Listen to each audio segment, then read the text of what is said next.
everyone. Welcome to our Child Life Q&A. I'm Deanna Bryan. I'm the program manager at Hope for HIE. And as always, I'm here with Annie Gunning, who is our amazing certified child life specialist and grief counselor. And we're diving into a topic that so many parents and caregivers in our community ask about and bring to our staff's attention. And that's how to talk to your child about their HIE diagnosis in a way that's age and stage appropriate, and is empowering and hopefully uplifting as well. So whether your child is starting to ask questions or you're unsure of how to even begin a conversation, Annie has a lot of amazing strategies and tips in doing it with compassion and clarity. So that's what she's here for today. So thank you. Yes, of course. I am happy to talk about this because, like you said, we hear about it. We hear families asking so much. And I think what I hear from parents most, and this is with any diagnosis really, that they don't want to say the wrong thing or they don't want to scare their kids. Those are, I feel like, the things that holds them back from like sharing more information. They just don't want to mess it up. But I am here to tell you, you will not mess it up. You will be able to talk to your children really because you know them best. And that I'm just going to give you some guidelines and tips on things that could make that go a little bit better. But just knowing your children best really is going to be your guide because you're going to go with your gut on what they need. Yeah. Before we get started, if you could always introduce yourself, who you are, what you do for Hope, what a child life specialist is, and how that can be related to this conversation, how you can, child life specialist everywhere can help with things like this. Yes, absolutely. So a child life specialist is someone who a lot of times works in the hospital. That's where you find most child life specialists, but we also work in community roles like with Hope for HIE. And we help kids and families cope with stressful experiences that typically revolve around some type of a medical diagnosis, medical trauma, or any type of just big stressful change that can happen. So our specialty is talking to children on a developmentally appropriate level and helping explain this to them, or these different things to them in a way that they can understand, and then helping them cope with those big changes and these challenges, and always to decrease the stress and anxiety while increasing their confidence and their coping skills in a positive way. Yeah. And so for Hope for HIE, I'm available all the time. And we always say that for anything specific, whenever we do these Q&As, I always give the general information, but just knowing that I'm always here to go over a specific situation or encounter, test, procedure, surgery with your child. That's what I'm here to help with. Yeah. So Annie, for those of you who don't know, like she said, she offers individualized support that's tailored to whatever you need. So you can always reach her at HIE.support, which is our comprehensive support network, along with our social worker, Jen, and a slew of other resources that we have available too of our support programs and services. So let's just start with getting started.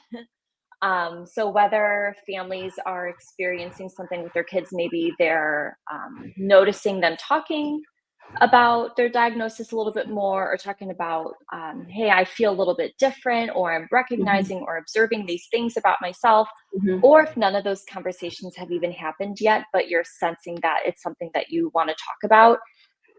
The question is there an age? Is there a stage where parents should start noticing or recognizing these things or start having this conversation? And if so, what does that look like? Yeah, absolutely. There's really no specific age, I would say. It really depends on the child. So if your child is starting to ask questions, noticing some differences and like, well, they're doing that, but I'm doing it this way. If they're showing curiosity about their doctor's appointments, medications, asking questions like, why do I take this? There are different abilities and things that they can do. That's really the telltale sign that they're ready to talk about it and they need a little bit more information. So I wouldn't say, okay, now that they're 4, now that they're 3 or 10, that we need to tell them. It just depends on, you got to read their cues. And when they start asking, that's when the conversation probably should start. Yeah. And what signs would suggest that they're starting to feel ready, or they need to start knowing a little bit more about their diagnosis and understanding it a little bit better? Right. So, like I said, if they are asking those questions and they are just kind of making these observations about themselves, they're likely ready. If they're not showing an interest, there's no need to force it though. So again, don't pressure yourself or pressure them to think, well, we got to tell them. We need to make sure that they know, because if they're not noticing things or asking things or just making comments or observations, they maybe they don't. So let their questions guide you and only give as much information as they need to feel heard and supported. So whenever a child like asks me a question, or a child asking about like a diagnosis, like what is HIE, I always put that back on them. Well, tell me what you think it is. And then that really gives you a good starting point. Then you know, Mhm. okay, where do I need to start? And okay, I know now I know what they think it is. Do I need to clear this up? I mean, and I've heard both ends of the spectrum. Like I will ask a kid, well, what do you think it is? And a kid will, this is for different diagnoses. They might tell me something. I'm like, that's really good. Like you explained that really Mhm. well. And there's other times I'm like, oh gosh, that is not that is not it at all. So it just gives you some idea of, where you need to start. And then it Yeah. just needs to be simple and truthful. They don't like these conversations don't have to happen. Like we're not giving them all the information at one time. Because Mhm. when they ask that question, you can just answer in that one simple, honest, truthful way. And then they might not have any more questions. We don't want to give them all the information. That's why when we put it back on them, we're really wanting to know what they want to know. What do you Yeah. think it is? Because otherwise, if we just start talking about everything, they might not be ready for that or need to know that. So we really want them to be the ones to kind of guide us. And then that's going to just change and evolve as they get older and they enter those new developmental stages and are able to process things on different levels. Yeah. And this is something that I think a lot of parents bring up, and that's fear based. Just worrying about talking about HIE will overwhelm them, would traumatize their child, will make them feel worse about it. Um, and then, so the question really for you is that something? I mean, I would assume that that's a very valid, legitimate fear. How would Absolutely. you coach parents and caregivers through that, Mhm. and then help them feel more confident about these honest, age appropriate conversations, and try to help them reframe it in a way that builds resilience and trust, and even hopefully empowerment for their kids? Yes, and it is absolutely like I understandingly parents want to protect their children, right? That's Mhm. typically the reason like I besides like I don't know what to say, I don't want to mess it up because you just want to protect them. You don't want to do anything that's going to harm them because these are big conversations and they're hard conversations. So we don't want to overwhelm or scare them. But typically not giving them the information is more harmful than giving them the information. So giving them honest, simple information provides accurate information that you're in control of giving them. So then we're not just relying on them to like they're hearing bits and pieces. You are the one, you're the trusted adult who's giving Mhm. them the honest information. And that's building that communication, that's building that trusting relationship because we want our kids to come to us when they have questions, any kind of questions, big ones or small ones. But when these big things happen that they want to know, we want them to know we're the people that you come to, right? Yeah. So providing this information, it builds up that trust and that relationship with them. And when we keep information, like I said, from our kids, that's when they kind of start making up their stories or Mm. making up things in their head that maybe aren't true and accurate.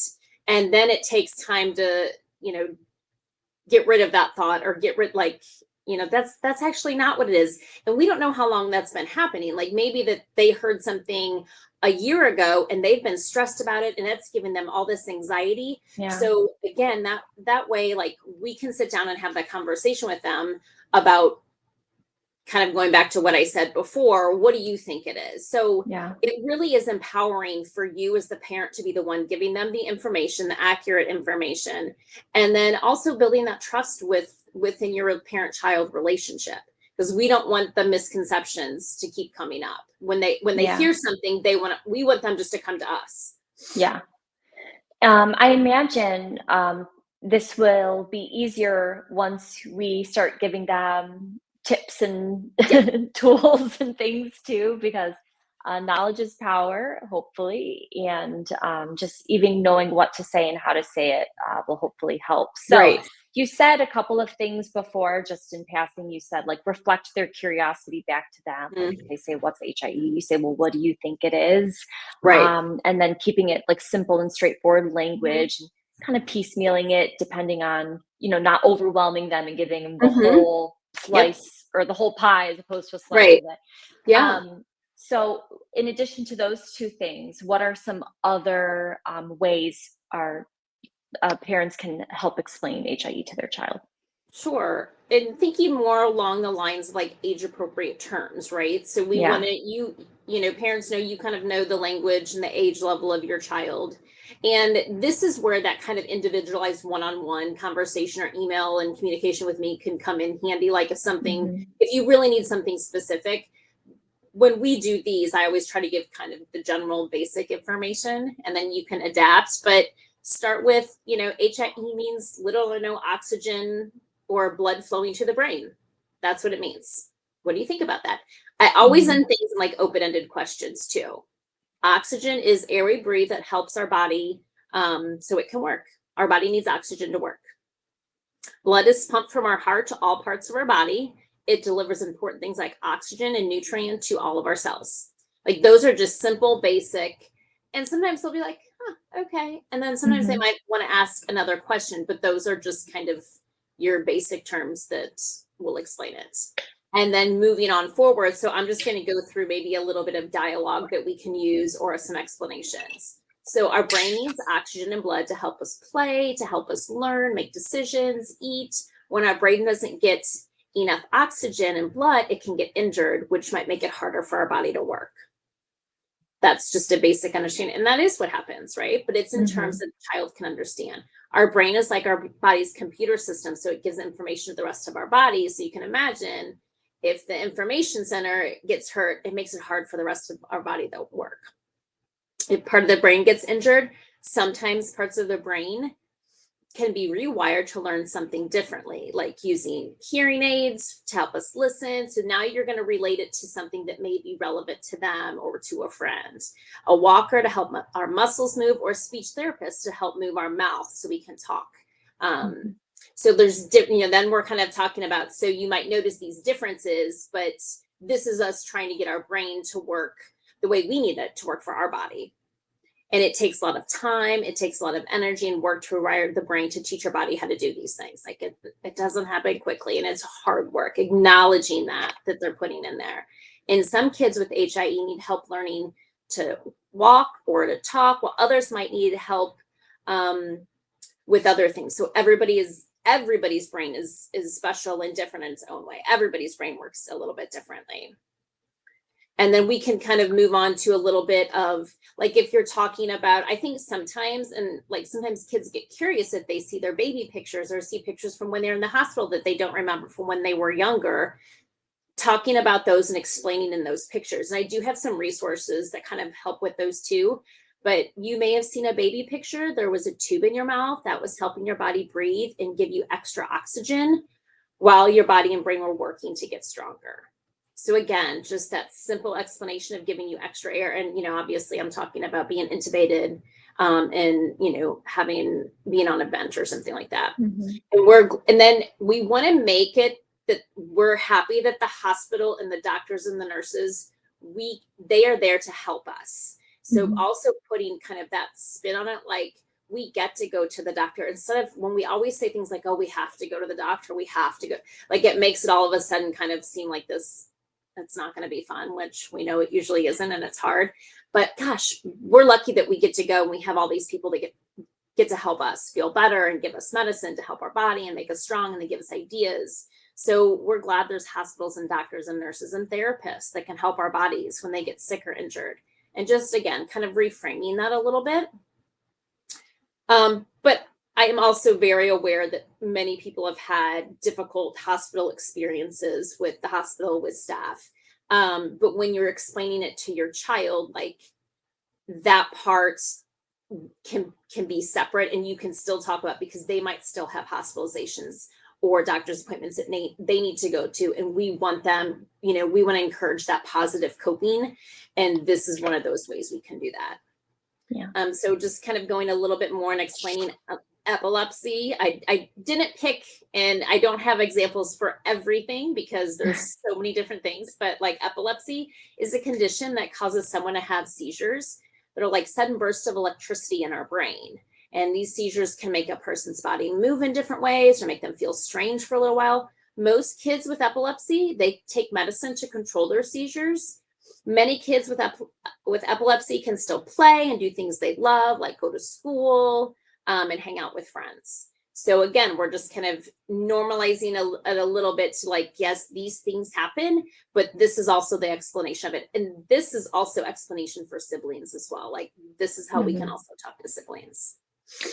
It sounds very much like when I hear you explain all these things, you're using simple language, but something else that I've noticed that you're doing is like using analogies. Your brain, if your brain is a computer system, a seizure is like an electrical current, or so there are. I like that just because I feel like it almost provides like a visual, and a tangible thing for them to relate a very abstract idea to. Yeah. So I really like that, and we could probably brainstorm some good ones to kind of include in our key takeaway blog too. Absolutely, for sure. And even I think, and we might include this at the end, but one of like the things I did for Super Sibs, I think one time is I think I did like, what was it? See, I think I had a couple different common diagnoses related to HIE, and I explained them in a kid-friendly, developmentally appropriate way that like siblings could understand. So, and I think that we're attaching that, or I think yes, we are. We can. Yes, we are. But it's the same thing because that's how kids learn. Like that's how you explain things to them. And then even when I do things one-on-one with them, I bring the concrete things in. We draw it, we color it, we make it. And that again adds that extra component of just processing and understanding. Yeah. I think that's a good segue to our next question, which is for kids, especially younger kids, I know, how does understanding through play maybe come into play and help facilitate this? Yes, definitely. I mean, this is like the foundation of what I do and what I love, right? We have to, this is how I work with kids and help them understand things because play is normal and natural. And it really is how they understand their world. But and especially when we're having these big conversations and difficult conversations, bringing that play component into it, it makes it feel less scary. They understand it more and they're more likely to be engaged in it. So yes, absolutely. We're bringing play into this. So this is not a sit down on the couch conversation. Like we can be playing with Play-Doh while we're doing it. So they're doing something sensory related. If your child needs that sensory, you can be jumping up and down or just playing with dolls maybe, or action figures, playing in the tub. But yes, that is how they process and learn and cope too. That's how they're coping with things. So using dolls, any kind of any other medical equipment, just so they can play with it and see what it's like, and then they use it on their stuffed animal, and then you can kind of see what they're thinking and what their thought process is behind it, and you can ask them questions about it, and then using those loose parts to build things. So I've used straw and balloons to build and tape to make lungs, and we practice breathing, and then you can see how the lungs work, and there's all kinds of things you can find online and on Pinterest about making different parts of the body. But doing that and helping them visually, like you said, see it really does help them understand. And videos, coloring pages, I mean, all of that stuff, like just being able to build it and make it and visualize it really does help. And even kind of like you said, even having this conversation and not making it, hey, we need to talk, sit down on the couch, or like, or let's go into this room that we know where it's serious. Right. I kind of like that too, where it really can just be like I don't know if I want to use the word informal, but just a casual, maybe just approach to it. And that way might Yeah. not seem so daunting too, and it doesn't give off the Yeah. like, oh, this is a grave conversation, because it doesn't have to be, right? Definitely not. It's just Yeah. and it is. I think it can be very informal and Mhm. informative, Mhm. engaging conversation along with like while you're playing. And it might be like just a very short 5-minute thing. Maybe it'll be Yeah. 20 minutes. It really depends on what they want to know and how much they can take in. And they might be like, you'll know when they hit their limit. They'll stop asking Mhm. questions, they'll get up and do something else. Like they'll be done. And that's fine. Mhm. You know, Yeah. just let them Yeah. have that processing time. I know that in our kind of pre-interview for this, you had mentioned that there's one specific website where parents and caregivers can go to that has a lot of information or visuals. If you want to share what that is before we go to our next section. Yeah, definitely. So kidshealth.org, and I'm sure I've mentioned this before in some of our other like Q&As when we talked about some of the medical stuff, but it really does have, and we'll put the exact link, but it has some great videos, information that breaks it down for parents, teens, and kids. So whenever even I see my own like kids here in the community, I will show them because I'm like, you can't just go online and find stuff, but this has information and it's written so kids understand it in a very kid friendly and appropriate way, and it has videos and pictures, so I just like using that. And then I wanted to share too, these are in our, but like books like this Mhm. um with the body, that shows, and it has little lifts, so here's your lungs, and it has all these little lift, little flaps that you can lift. And then another one, these are Usborne books, and I really like these Usborne books. This is another like body book that's also very helpful. And again, it just has the flaps and it talks about different parts of the body, different parts of the brain. So I don't know, I'm like, the picture's not I doing know very the well. blur setting. Well, That's yeah, okay. but just so you know what they look like, because I use books like this all the time, and you don't have to go read the whole book. You find the page that you need at the time Mhm. and let them interact with it. But they're helpful, and it gives you the words. Then you don't always have to think of the words too. Yes. Now, to talk about, let's say you have this conversation and there are some tough emotions or some difficult, challenging responses that yield from this. Um, and that might happen. Like, for instance, what should parents or caregivers say to their child if they ask something along the lines of, like, well, why did this happen to me? Or is it my fault that this happened to me? So, Right. how would you coach parents through that? Yeah, and those are always obviously very difficult. And it's, as a parent, like it's Yeah. heartbreaking to hear Yeah. things like that, Yeah. and I think the main thing we want to do, we want to validate their feelings, and feeling mad or scared or frustrated, tired, all of those things. But also like put that one back on them too. Well, what do you think? Why do you think this happened? Because you want to see where they're coming from. Because if they think it's something that they did or that someone did, we need to know that and we need to clarify that. So Mhm. it is okay to like acknowledge that and then acknowledge their feeling for sure. And then share some of your own feelings and how you cope too. Like sometimes I get really scared and really frustrated too. And these are the things that help me. Them seeing you have that natural reaction and know that it's okay, that helps them know that it's okay to feel like that too. And you're allowed to have those feelings in their home and they're Mhm. normal. And then discussing their abilities and strengths always and how they cope with any of those big feelings that come up. So always focusing on the things that you can do really well or the things that make Mhm. you wonderful and unique. Like everybody's different, nobody's the same. It doesn't matter what your abilities or disabilities are, like everybody's different no matter what. Mhm. So Mhm. just focusing on all the things that they are good at. And that, of course, I think a lot of kids in many different situations, even I think it could be like siblings to like take that blame on. And so really understanding and kind of explaining like, this is not your fault. This would never be your fault. Like kids use that magical thinking of, if I would have said this, it Mhm. wouldn't have happened. Or if I wouldn't have acted like this. I had a kiddo one time, a sibling that thought that her baby sister was born with a lot of different medical complexities, and finally shared with her dad she thought it was because she was too loud when her mom was pregnant, because her dad would always be like, you guys be quiet, mom needs to rest. And she thought, so for like a year almost, she carried this around with her. And so, that's just kind of the thoughts that kids can Yeah. have. So really just kind of making sure that they understand, Yeah. and yeah, clearing that up for them. That got me, Annie. Yeah, when the dad told me that, I was like, "Oh gosh, this Get it together, you know?" Deanna. That got me, what you just that example. But, like, Yeah. because I feel so like and I understand, like, I have a daughter who's a big feeler, like, Yeah. so, like Yeah. and it just made me go, gosh, like, the things that they're thinking, like you said, Well, it and can be so much more damaging than they need to be, and that's why this yeah, conversation is so helpful, because get it out in the air, hear what they have to say, right. correct those misconceptions. Yeah. So, yeah, that's Well, huge. and I don't tell this either because I don't want parents to be like, "Oh my god, all the things that I've said." Like, we all have things. And this Oh, poor yeah. dad, when I was home, he's like, "I had no idea. Like, that's Yeah, not what we meant." And I'm like, "Oh, I know that's not what you meant. of We've always been like, course. don't get too excited." But like, and who knew that she was gonna think that because her brother never thought that. Like, he didn't think Right, that.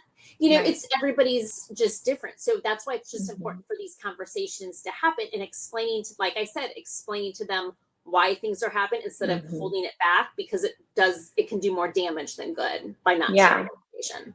and I would imagine, like you said, it's probably liberating, for parents and caregivers or whoever's having this conversation with their child to express emotions and to demonstrate their Mhm. emotions, like, because if you like you said, it says, oh, I can feel this way too, if and it's not Yeah. something that you have to hide, and you probably Yeah. don't want to, like, sob uncontrollably. I understand that. But, Right. Yeah.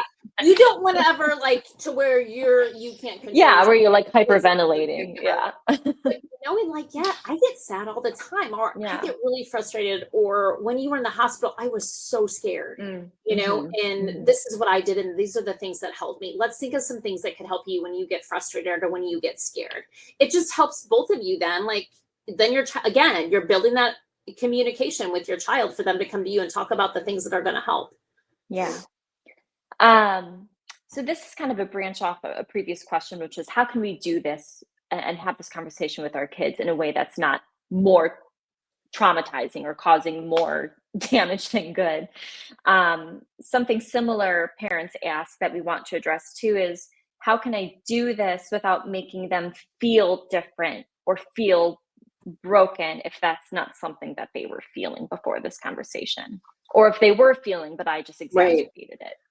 Right. Yeah. And I like to address it or talk about it in a way that's kind of like what I said before. Everyone is different and everyone has different abilities. Like, there's no people that are doing the same things all the time. And really kind of pointing that out to kids, I think is important because, I think there are kids want to be, they kind of want to blend in, right? They want to be doing the same things. They don't want to be, look different, but everybody's different. And so I think it's okay to kind of point out, well, but this kid likes to do this and this kid's really good at this. So some kids are really good at math. Some kids are really good at being funny and telling funny stories. Some kids are like really good at giving good hugs. So you can Mhm. point out all of the things that make them individual and unique. It doesn't have to be something you see on the outside. Like, you are so good at, picking a show for your sister to watch, or it can be something little, and then you can just kind of emphasize that and play upon that one too. Everyone isn't good at everything, but we all have strengths and we all have things that we're good at, and we all have things we're working on too. So we all experience the world and things around us differently. So again, just talking about what are your goals, what are your strengths, your accomplishments, Mhm. um, and just focusing on, well, what do we want to do? Those are your goals. Somebody else has different goals. What are the things you've already accomplished? Oh my gosh, look what you've already been able to do. And just Mhm. focusing on those things too. And Yeah. the world's different. And then all those books, there's a ton of books, and I found hopefully some good ones that focus on different abilities and inclusion and things like that. And so I love using books because it can be relatable for kids in a way that that they can understand. And again, it gives the parents the words and the story to use, so they don't have to just sit there and kind of think about, what am I going to say. Yeah. It kind of helps you along, but it's relatable and engaging. Yeah. And at the end of this, we have a whole book list that Yes. you've created that I turned into a PDF that we'll upload and we can share and everything. Awesome. Something else before we move on to how we can help other family members kind of understand and be engaged in this process is how we can help, how parents can help prepare their child to talk about their diagnosis with others, if they're verbal and able to do so, like at school with teachers or classmates. Mhm. And we don't need to go a lot into this because we have touched upon this a lot in previous Q&As, and Yeah. I'll make sure I link the takeaways and videos for those in the blog for those who want a more thorough explanation. But it's kind of the quick overview, if you will, of how they Yeah, can approach that. definitely. This plays on that empowerment, right? We want them to be able to Mhm. advocate and feel empowered about themselves, what they need. And this goes along with having that conversation. So, what do you feel? Ask them, what do you feel comfortable sharing? Like, what do you want people to know? What do you not want them to know? Because no one's entitled to know anything, but what are you comfortable sharing?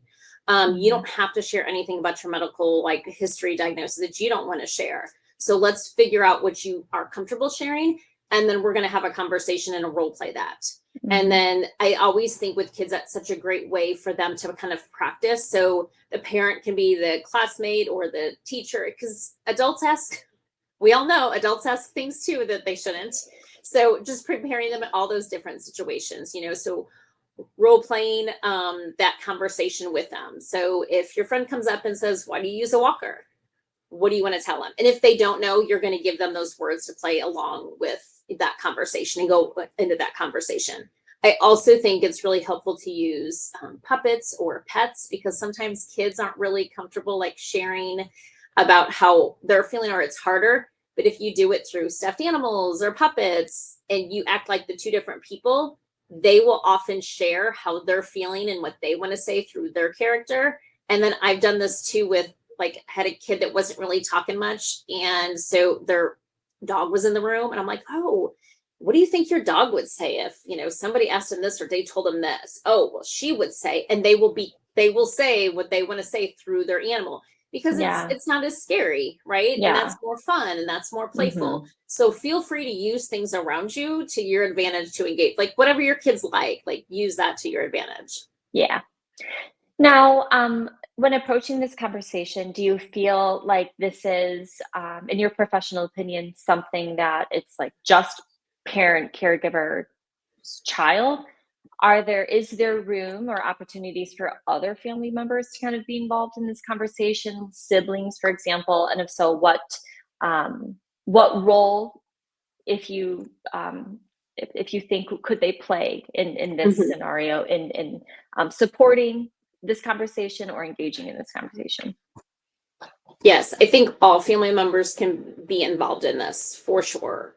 Grandparents, if you have aunts and uncles, cousins, anybody who needs to be involved, you can have the same conversation with all of them, so everybody kind of knows what's going on. Because family members, especially other kids, are going to ask and they're going to want to know.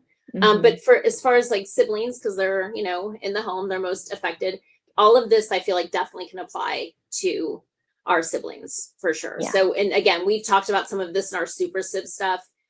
We've talked about diagnosis before, and just sibling connection and coping and things like that. So I do encourage parents to become a part of super sibs. But yeah, all of this stuff definitely applies to our siblings as well. Same type of Wonderful. conversation. And then we always like to end, of course, with recommended resources. So the first one is, I think you mentioned some of these before, like the Usborne books, I think you said. Yes. Anything to help families learn how to talk about HIE with their child? I know you had a couple of ones here you wanted to mention. Yeah, so I those books in general, just to kind of give that visual and the image of the brain and what parts of the brain, because it can talk about different parts of the brain and what works. So I really like using those books. Nat Geo Kids had a great description of what the brain is and how it works, and had some videos as well. So I think it was The Brain for Kids had a Yeah. YouTube video, and it was a great video that just kind of talked about different parts of the brain and what different parts of the brain control different parts of the body. And that was a great video for kids to watch. And again, I always recommend parents check these out first, because you'll know if it's the right developmental level for your child, if they're going to understand Hmm. it, because some are better for younger and some are better for a little bit older. And then there was a great video that I found on YouTube. It was a NICU tour.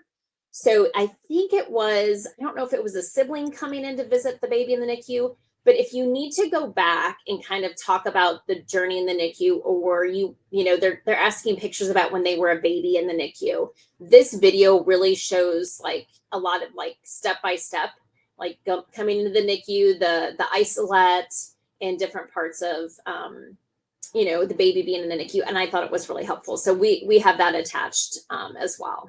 Yes, I will make sure to link that in the blog. Sure, and that's going to be published within the next like 24 hours, so we'll be good there.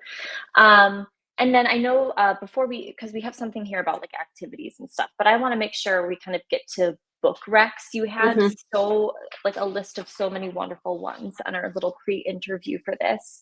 Yes. So I'm gonna do a little screen share and see if it works. But so we put together a little PDF that has these. Oops.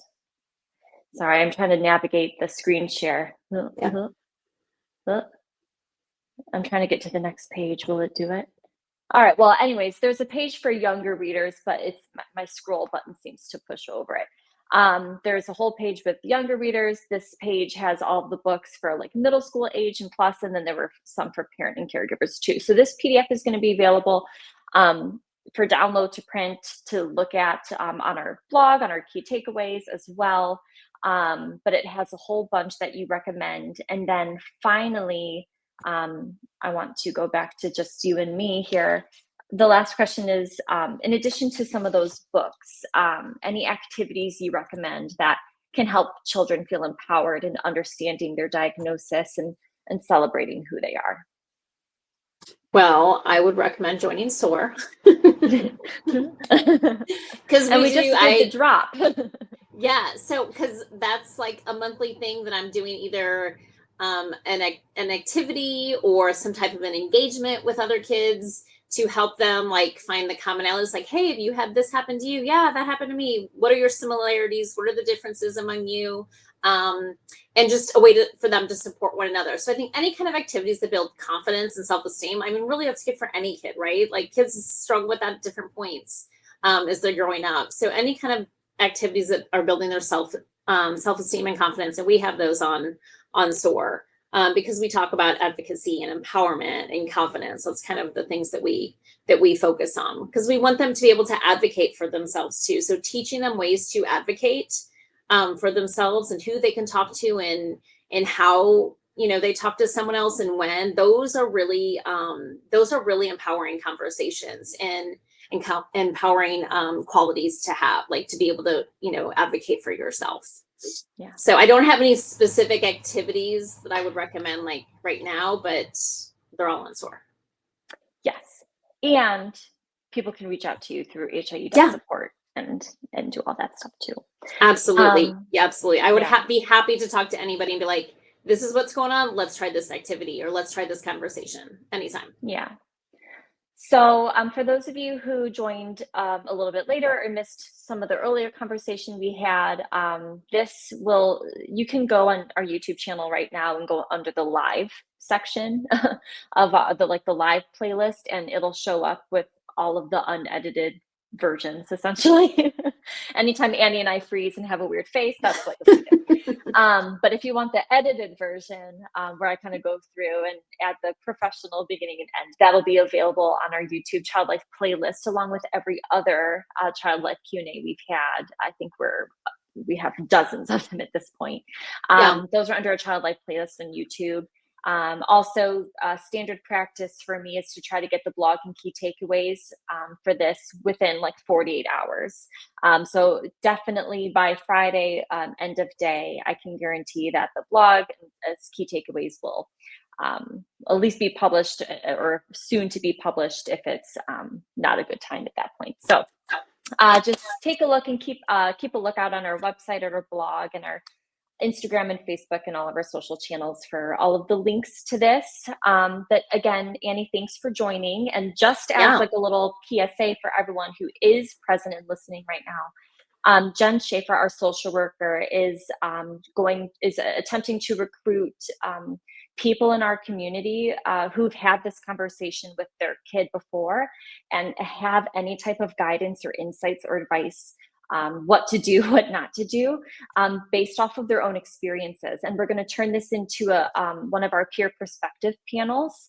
And we're aiming to have that in July. So I believe we have a promotion for this, like a community ask or an engagement opportunity post to come out around 1:00 today. So keep a lookout for that, but you can also just email Jen Schaefer, our social worker, and that's just Jennifer@hopeforhie.org to see if you're interested. I think that's an awesome idea. And I'm hoping Yeah. to sit in on that and listen, because I Oh, learn yes. so much from parents too. And I feel like so many of our parents learn the most. Like, I think there's actually research that shows parents learn the most from other parents, and that's who they go to when they need information. So I Yeah. highly recommend everyone listen Yeah. to the community. And there's an incentive for you too if you participate. So we'll be sure to entice you with that as well. So thank you again, Annie. Thanks for joining Yeah, us. of course. As we move into July or August, I think we're going to try to focus on maybe some school-related topics for people as they gear back to school. But Yeah. we'll brainstorm and we'll get back to everyone, and we'll let you know what that topic's going to be soon. But for now, thanks for joining, and reach out to Annie again at HIE.support if you want some of that individualized tailored support to you and your family's needs. And until next time. Yep. Bye, Bye. everyone.